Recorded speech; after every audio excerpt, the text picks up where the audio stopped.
¿Te has preguntado qué tan diferente es el español de España comparado con el de América Latina? Independiente del acento y la entonación, existen algunas pequeñas diferencias en la estructura gramatical que veremos en el video de hoy. Así que prepárate a aprender 10 diferencias entre el español ibérico y el de Latinoamérica.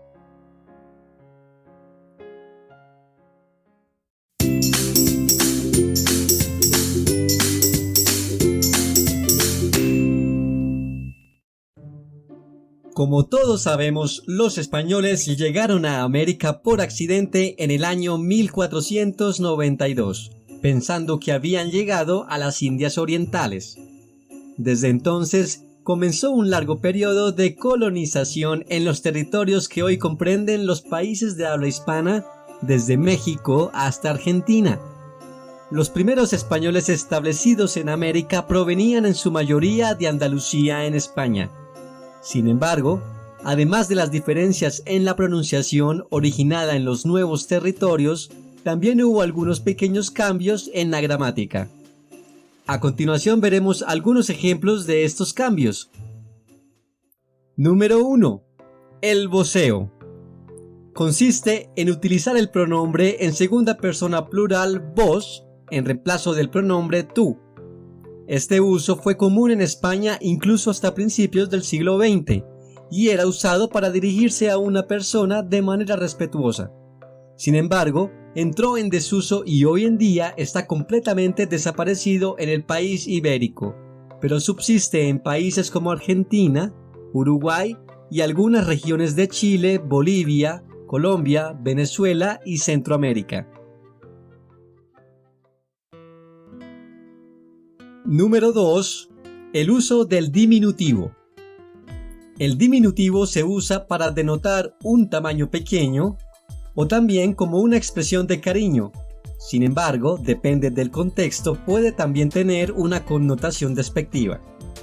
En España se tienen algunos usos exclusivos como in, ino o ina. Por ejemplo, pequeñín, chiquinino, palomina, etc.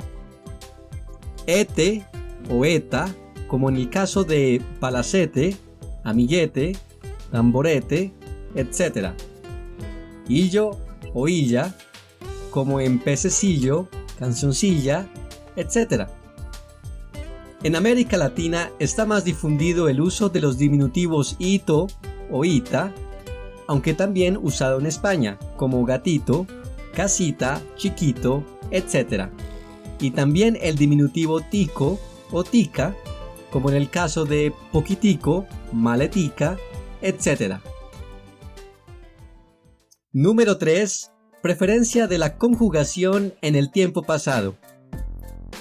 Otro aspecto en el que se puede observar una diferencia significativa entre España y América Latina es el uso del tiempo verbal para hablar del pasado.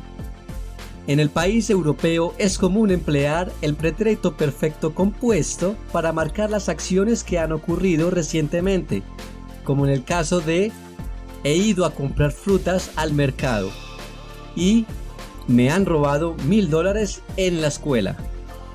Por el contrario, en Latinoamérica es común emplear el pasado simple. Fui a comprar frutas al mercado y me robaron $1000 en la escuela, para hacer referencia a acciones que han tenido lugar recientemente. Número 4. Uso de la doble preposición a por. En España es muy normal el uso de la doble preposición a por, que acompañan ciertos verbos que denotan movimiento como ir, venir, salir, etc. Como en el caso de vamos a por los libros de la biblioteca o Carlos viene a por las clases de inglés. Sin embargo, este uso de doble preposición se percibe como completamente anómalo en Latinoamérica, siendo aceptada únicamente la preposición por, como en el caso de vamos por los libros de la biblioteca o Carlos viene por las clases de inglés.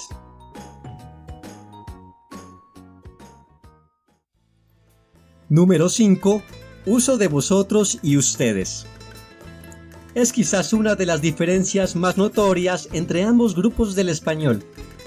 El uso de vosotros como pronombre de segunda persona plural está confinado única y exclusivamente a la península ibérica, en donde se usa de manera afectiva o de confianza, y el empleo de ustedes se prefiere en contextos y usos formales.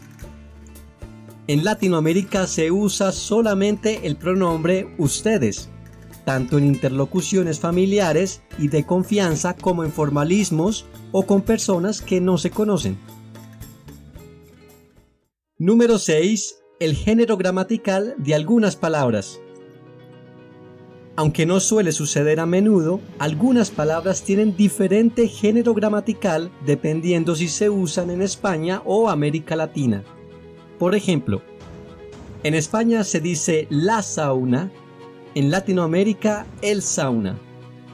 En España se dice la sartén, en Latinoamérica el sartén. En España se dice el tanga y en Latinoamérica la tanga. En España se dice el pus, en Latinoamérica la pus. En España se dice el pijama y en Latinoamérica se prefiere decir la pijama. Número 7. El acento tónico de algunas palabras. Puede también existir diferencia en la sílaba que contiene el acento en una palabra dependiendo si se usa en España o en América Latina. Como consecuencia, en España se dice video y en Latinoamérica se dice video.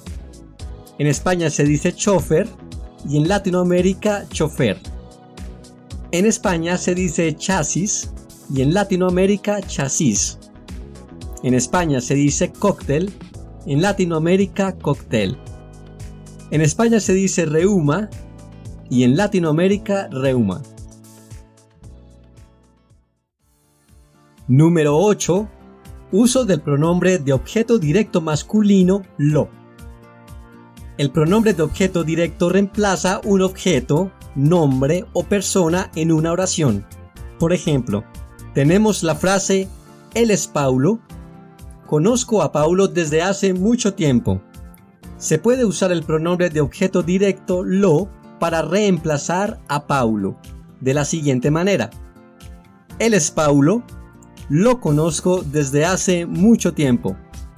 Sin embargo, en España se usa el pronombre de objeto indirecto le como función del pronombre de objeto directo lo, por lo que se diría él es Paulo, le conozco desde hace mucho tiempo. A este uso se le conoce como leísmo. Número 9. Uso de verbos reflexivos. En general, el uso de verbos reflexivos es más frecuente en América que en España. Esto se evidencia especialmente en los siguientes ejemplos. Mientras que en Latinoamérica se puede decir regresarse, en España se usa simplemente regresar. En Latinoamérica es normal decir enfermarse, mientras que en España se prefiere decir enfermar. En América Latina se puede decir subirse, pero en España se dice subir. Lo mismo sucede con el verbo desayunarse para Latinoamérica y desayunar para España. Número 10. La locución adverbial qué tan o qué tanto versus cuán. Suelen aparecer en oraciones interrogativas. La expresión qué tan era muy utilizada en el español medieval, pero hoy en día su uso en España es prácticamente nulo y se considera un arcaísmo, por lo que se prefiere decir cuán.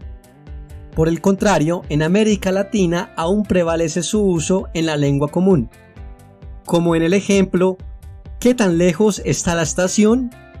O su equivalente ¿cuán lejos está la estación? Y esto es todo por hoy. Si te gustó este video, no olvides darle like y suscribirte a este canal. Te invito también a activar la campanita para informarte cuando haya un nuevo video. ¡Hasta pronto!